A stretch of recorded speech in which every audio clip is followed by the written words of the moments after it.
Hello, I'm Dorian. This is Ashley. Hello. Today we're going to talk about being a good conversationalist and how to be one. It has a large impact throughout all aspects of your life, I would say. It's critically important, so we're going to go through the key points real quick for you.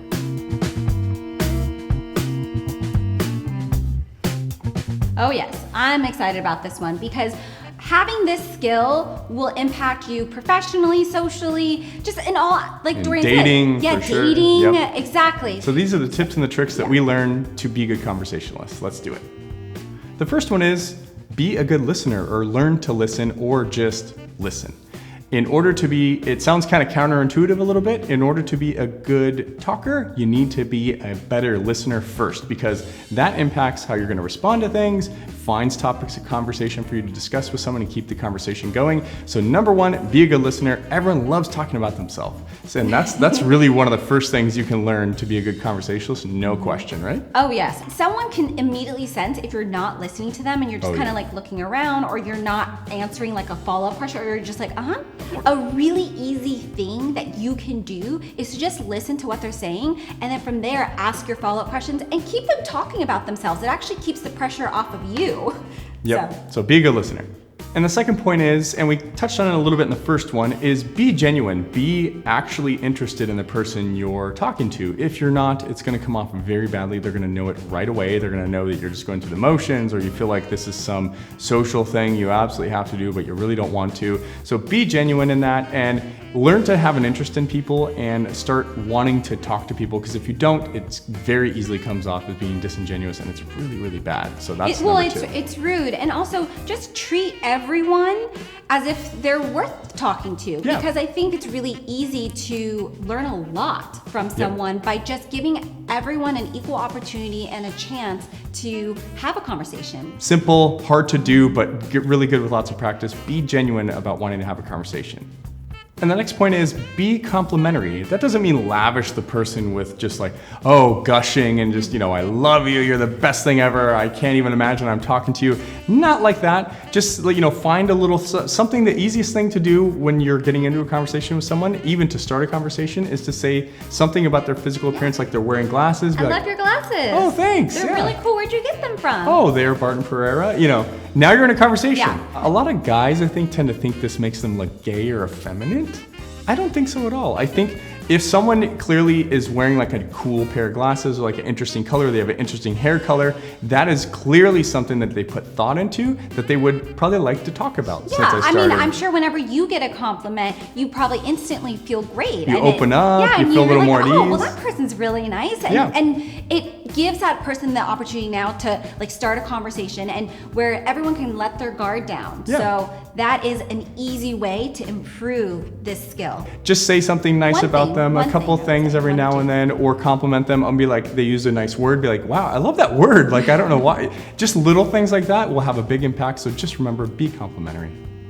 Next one is practice makes perfect, which that goes for basically everything in life. And being a good conversationalist, the way you get to be a good conversationalist is having a lot of conversations. This is how I was able to do it. And me too. Yeah. I was painfully shy, but what I would do is have a list of questions in my head to kind of rehearse, so that I could really be able to, when I go up to someone, I'd just go through my questions and try to see how long I could keep the conversation going and get more information from that person to then ask follow-up questions. So you just have to keep forcing yourself to have conversations with people. That's the only way you're gonna get better. Yeah, definitely. So keep doing it, do more of it, even if you're a little nervous about it. I'm telling you, no one's gonna remember that little faux pas you made. No one's gonna remember that whatsoever. People are not thinking about you as much as you think. So just have more conversations. You'll be better at it very quickly. Yep. And the next one is know how to start a conversation. We did a whole video and article about this before, so we'll link it in the description below. But real briefly, we talked about it.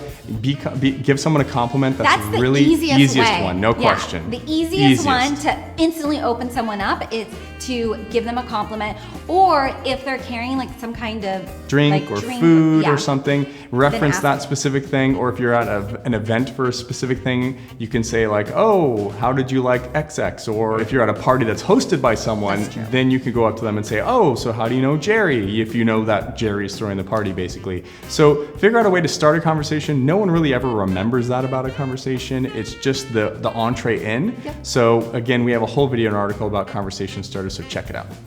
And the next point is, and hopefully you know this one by now, you got to keep a conversation going. And so, I mean, that's pretty important. yeah, you give them a compliment in the beginning. I love your glasses. Thanks. Who makes them? Barton Ferrer.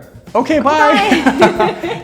You got to take that a little further. The things that I do to keep a conversation going is I try and look for common ground. Oh, how do you know Jerry? Basically, the whole time I'm talking to someone, the questions I'm asking them, I am hopefully going to find something that I can then talk to them about. I had a personal experience with, or I have feelings about, or I loved it. Try not to go too negative. You can throw that out there if you're feeling comfortable. You know, you can ask them a question and they'll be like, oh, I loved it. And be like, yeah, actually, I didn't really think it was that great. What did you love about it? So it's not the end of the world, but you try and stay a little more positive, especially in first conversations with people. And it's all about follow-up questions and trying to get the other person to keep them talking. No, the goal is not to sit there and interview a person. And then obviously there's another point that we have to get into, but we'll do that in a second. Yes. Before we get into that point though, there is something very specific. If you've been enjoying this video, please give it a thumbs up, subscribe to our channel Multiple. for more videos like all this. of them, all one of them. And hit that bell icon to be notified every time we upload a video.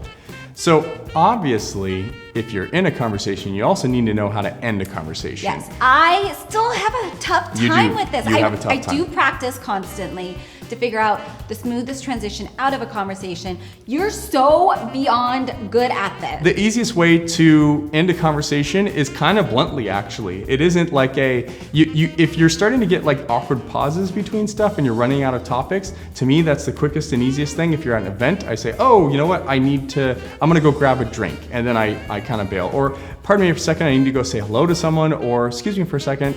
And then I don't tell them I'm gonna use a restroom or something like that. Just say, pardon me, excuse me, I'll be back in a minute. And then usually things kind of transpire anyways. Yeah. If they don't give you a point to end the conversation, I just stick my hand out. It's the quickest way. It's like, once I start realizing, okay, they're just gonna keep going on and this conversation is clearly over, or this is not a conversation, they're just talking at me now. I go, hey, you know what? It was really nice to meet you, in the middle of a sentence. And they'll stick their hand out usually, and then boom, you're out.